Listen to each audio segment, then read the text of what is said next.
that your idea is irrelevant. My idea is not irrelevant. My idea is called United Non-Compliance.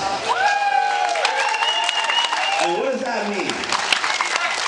That means we determine our own future.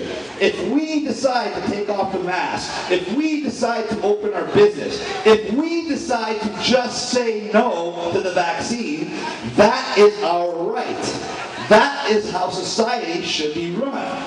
A leader's job is to run a country, to spend their time, energy, and resources running the country in a way that they can provide the situation where you and your family can pursue and attain success and stability. That's what a leader should do. When a leader starts wasting time, energy, and resources trying to manage you and your family, that's not a leader. That's a tyrant. A leader leads by example. A leader allows you to make your own decisions for the best future for yourself. A tyrant will make those decisions for you. A tyrant will demonize anybody who speaks out. You understand what's going on? But they want you to believe there's a political solution to this. Why are we here in the first place? We're here because this is the country that Trudeau gave us. That's the reality. So this is Trudeau's Canada. You guys voted for this. Okay? Yeah, not you guys, but you know what I'm saying. So now, do you honestly believe if you voted for Scheer, we wouldn't be in a lockdown right now? I'm from Ontario. Conservative. Doug Ford's slogan was, open for business. We were just allowed to go into a restaurant last week in the middle of July. Does that sound like open for business? Does that sound like conservative? Does that sound any different than the Liberal government's version of Canada? No. Do you think if you voted NDP or Green Party, you wouldn't be in a lockdown? No. And you think if you voted Maxime Bernier, the fake freedom fighter, that you'd be in it, and you wouldn't be in this? Of course you would. And why am everyone saying I'm so hard on the BBC? Because number one, they lied about me. They said I was never invited to Ottawa. When I produced multiple emails showing that I emailed them and they emailed me back inviting me and even allowed me to make a flyer for the event with my name on it to let everybody know I was coming, they still are running the scam that I was never invited. I actually created fraudulent emails and that I'm a criminal, I'm a fraud, and nobody should listen to my message. Just like when I got to Ottawa and I started speaking, and I got to the point in my book where I was talking about the different phases of United Non-Compliance. What did they do? They cut my mic. They cut it off. Why? Because United Non-Compliance is the only solution to this problem. And it's not a political one. In fact, it gives the power to the people and takes the power away from the politicians. In fact, it makes the politicians completely irrelevant.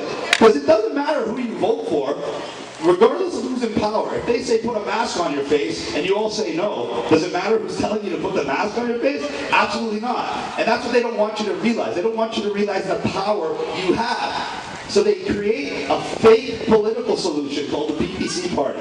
And they tell everybody, now that they see the masses are awake, that phase one of United Non-Compliance was the global awakening. True freedom fighters like myself, like Vlad, like Pat King, like Kelly, and many others have been speaking out about this for almost 2 years, over a year and a half now. And it's always been the same message. It's always been that people need to come together, regardless of what the politicians say. And now the politicians jumped onto this freedom movement and they're trying to tell you, no, the only way out of this is if you vote for me. A politician doesn't even exist without your money and your support. So their job is to literally tell you whatever they have to get your money and support.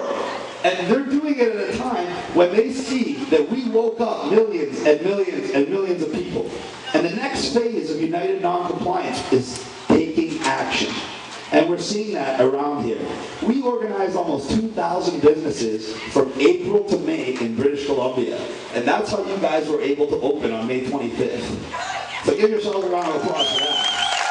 Because I tried that in Ontario, and guess what? When it came time for everyone to open, they said, no, we'll just wait another 2 weeks. But over here, almost 2,000 businesses stood up and just said no, and they got to open. That's United Non-Compliance.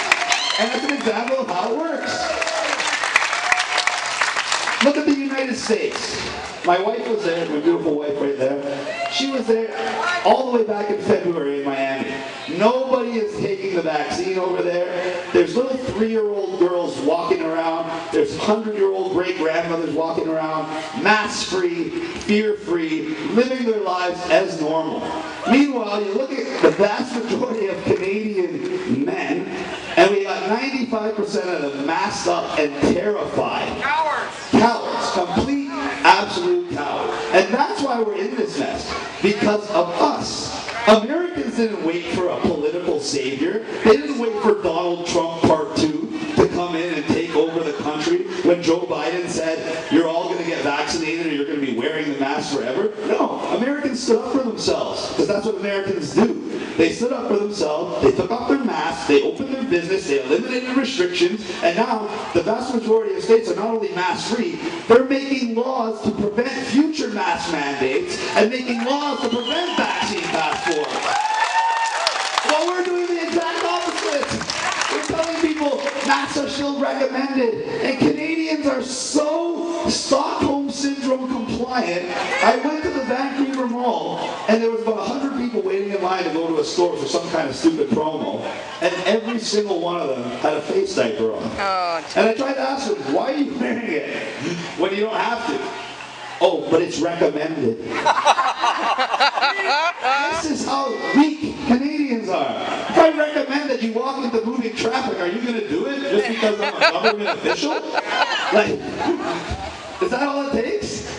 But this is what they think. They think that you will follow government. They think that you will, and they like it because you're ready to act. Look at you guys. Everybody's here because you're ready to act. And that's not just here. It's everywhere around Canada. And they smell it. The politicians smell it. You know why? Because they're afraid. They're terrified. They're terrified of my words. They're terrified of your power. And they're trying to nullify it by telling you you have a political solution in the PPC. Maxime Bernier, sorry, I'm going to have to expose him here because they called me a liar. So he talks about my questionable history, and they point to fake criminal charges of somebody with the same name that isn't even me. But let's talk about real questionable history. He's a supposed freedom fighter. He just rebranded himself as this within the last few years. What does his actual political career tell us? He was a member of the Conservative Party for almost 20 years. In 2005, he was the head of the Sustainable Development Committee for Stephen Harper.